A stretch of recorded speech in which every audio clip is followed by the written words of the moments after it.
রাসূল সাল্লাল্লাহু আলাইহি ওয়াসাল্লাম বলেছেন, যখন ঘুমোতে যাবা এই দোয়াটা পড়বা। দোয়াটা দেখেন কত চমৎকার, কিভাবে নিজেকে আল্লাহর কাছে সমর্পণ করবেন, সঁপে দিবেন। দেখেন রাসূল বলেন, তুমি এটা পড়বা, আল্লাহুম্মা ইন্নী আসলামতু ওয়াজহি ইলাইক, আল্লাহ আমি আমার সত্তাকে আপনার দিকে সমর্পিত করলাম।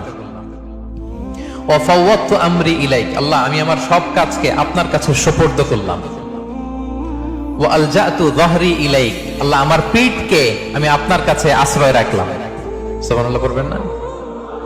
আমরা যখন ঘুমাই আমাদের পিঠটা বিছানার মধ্যে লাগাই না?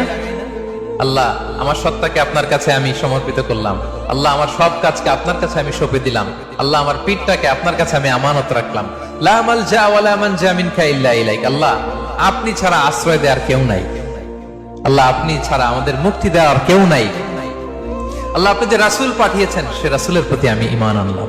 আল্লাহ যে কিতাব আপনি আসমান থেকে পাঠিয়েছেন ওই কিতাবের উপর আমি ঈমান আনলাম। সুবহানাল্লাহ পড়েন।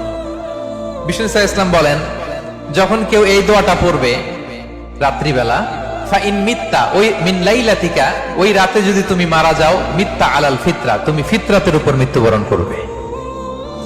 ওয়াইন আসবাহতা আসবাহতা ওয়া ক্বাদ আসাবতা খাইরান কাসীরা, আর যদি রাতে মৃত্যু না হয় তুমি বেঁচে যাও, তাহলে ওই দিনে তুমি প্রভূত কল্যাণ লাভ করবে। সুবহানাল্লাহ।